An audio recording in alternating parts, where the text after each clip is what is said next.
Hello everybody and welcome to Car Confections and welcome to part 2 of our all-new Hyundai Santa Fe Calligraphy review. Of course, in this part we're going to be taking this all-new Calligraphy model out for a spin to see what it's all about, and there's a lot to talk about here when it comes to this Calligraphy model, so let's go ahead and dive in.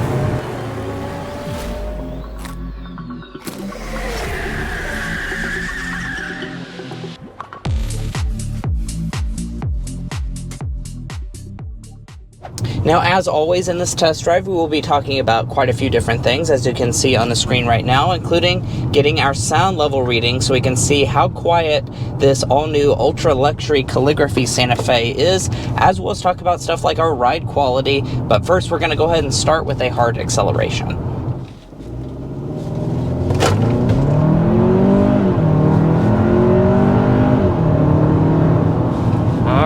And there's an acceleration up to about 60 miles per hour in the Calligraphy. Now, this is the 2.5 turbo model. So I'll just be clear about the powertrains, of course, right from the beginning, and to give you guys a reminder, because we talked about this in the first part, there's two different powertrains that the Santa Fe is available in. The Calligraphy also is available in both of the powertrains. So you have the traditional 2.5 turbo 4-cylinder with 277 horsepower. That's what's standard. Then you can also get the 1.6 hybrid system using a 1.6 turbo 4-cylinder engine with the electric motor, and that makes about 230 horsepower, 232 horsepower. 232 horsepower, and it's going to have 271 pound-feet of torque for that hybrid system. Now, this 2.5 turbo has more torque than that even. It has 311 pound-feet of torque. So, as you can see with that acceleration there, this is quite the quick standard powertrain, even on the very base model, the Santa Fe. Yeah, you can really feel that torque push you back in the seat. And if you were familiar with the previous generation, this used to be an upgraded engine, but now it is standard equipment across the entire Santa Fe lineup. They no longer offer that naturally aspirated 2.5 4-cylinder engine. Now, in terms of availability, the 2.5 turbo is on sale now. However, if you want the hybrid, you are going to have to wait just a little bit longer. Yep. They're anticipating that the hybrid will be on sale in late April, early May. Yeah. So it's pretty soon. Unfortunately, we weren't able to drive one of those at this event because it's still in the prototype phase for now. But with this 2.5 turbo, I think you're going to be happy with the performance of this engine for sure. Yeah. Performance is pretty stellar, although I will say the hybrid, honestly, the horsepower difference is only about 40 horsepower difference. Yeah. So we're certainly looking forward to sampling out that upcoming hybrid model so we can really tell you, is it worth it to, get this turbo model or spend a little bit extra money and get the hybrid and get a lot better fuel economy, which we'll talk about a little bit later.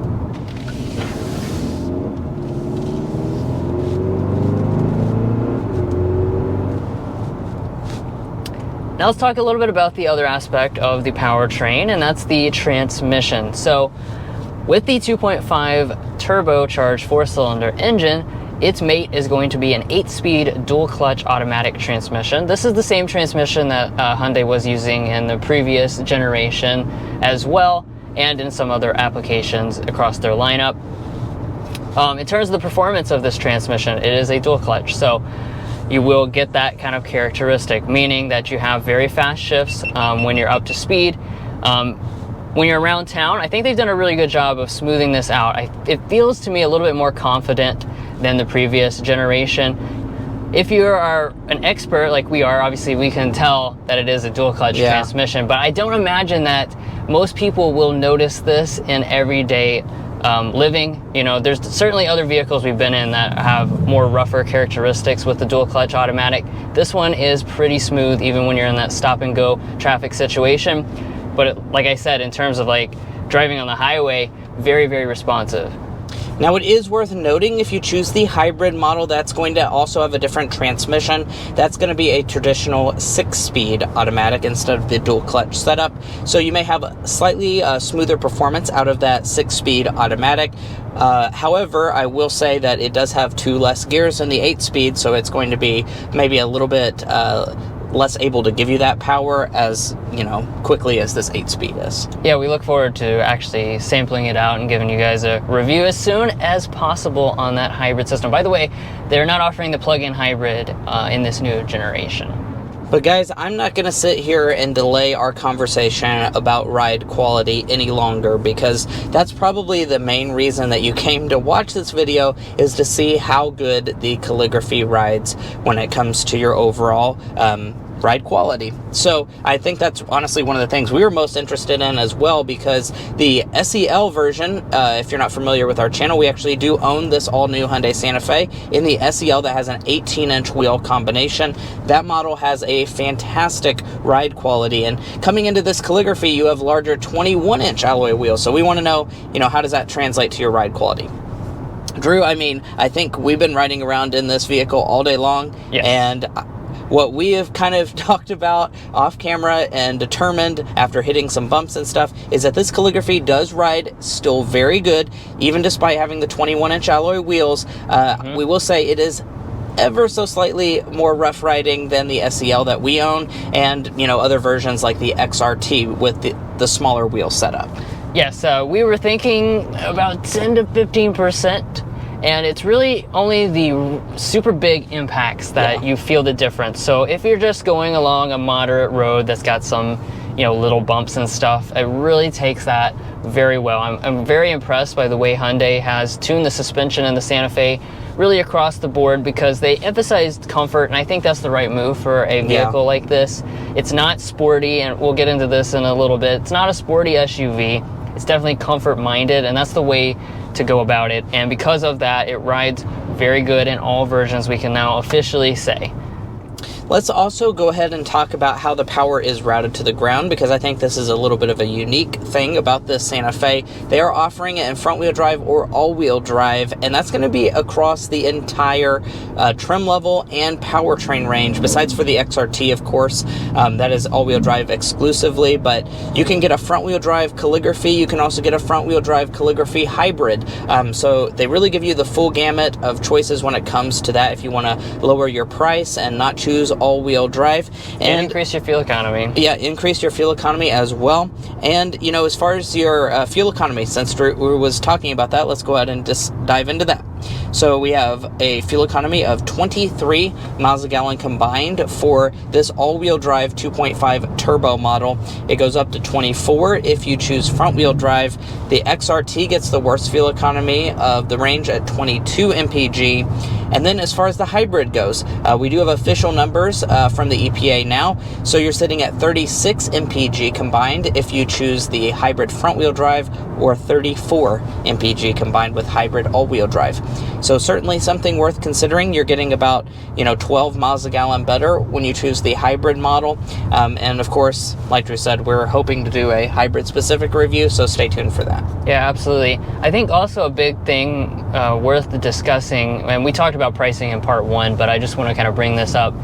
The hybrid, on the 3 trim levels it's offered in, which is SEL, Limited, and Calligraphy, it's only going to cost $500 more versus the gas-powered option. So if you look at it from the perspective of saving, you know, money on fuel, it's probably going to have a, you know, obviously a much shorter payoff period because of the price, it only being $500 more.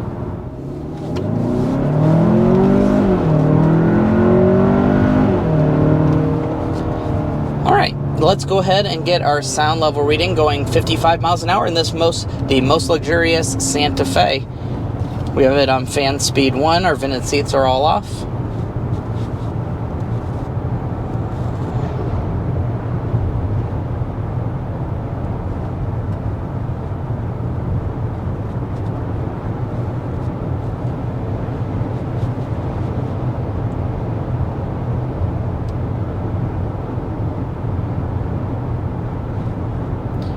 Gave it a nice long sample there. 53.8 decibels is our Car Confections sound level reading. Here in Tennessee, it's not our official sound level reading because we are on a media drive and it's not in our home state of Kentucky. However, I will say Tennessee is the bordering state to Kentucky, so we do tend to have pretty similar roads, and 53.8 decibels is a very good sound level reading. As a matter of fact, I don't have to sit here and guess because I can go to carconfections.com/sound level readings and view all of this vehicle's competition and see how it ranks. And as far as how that ranks among its rivals, that is going to actually put it as the second quietest that we've ever tested out in this entire segment, only coming in behind the Volkswagen Atlas Cross Sport. Very, very impressive. It also places it as quieter than the Santa Fe XRT that we sampled out earlier this year. So this calligraphy, I believe, has elevated the sound quality to make sure that even less noise is penetrating in the cabin.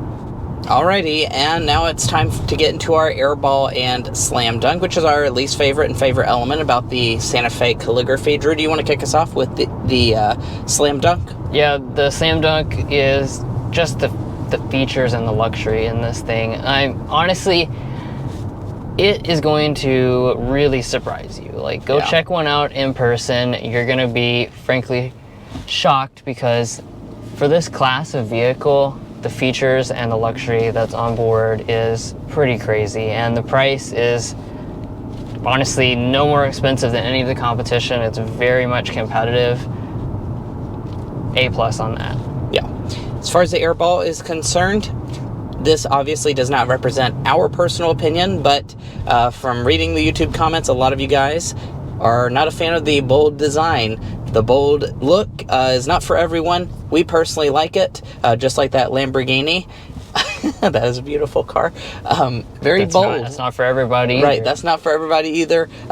We personally like it, but you may not like the overall aesthetic of this vehicle, and that may be a big airball for you. As we kind of go around this sweeping corner, I do want to revisit what I was kind of talking about earlier in regard to the handling. Hyundai has tuned the suspension to be pretty soft overall. Yeah. And because of that, you do have, I would say, more body roll than some of the competitive vehicles in the class. I'm thinking specifically about the even sister vehicle, the Kia Sorento, which we were able to drive in the exact same day as we drove a Santa Fe back to back.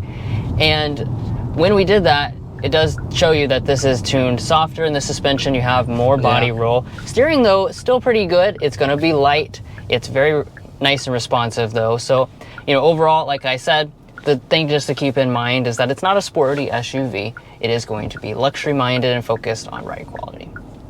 And the last thing we want to mention is Hyundai's warranty. You have a 5-year, 60,000-mile basic warranty, a 10-year, 100,000-mile powertrain warranty. You also do get 3 years and 36,000 miles of complimentary maintenance.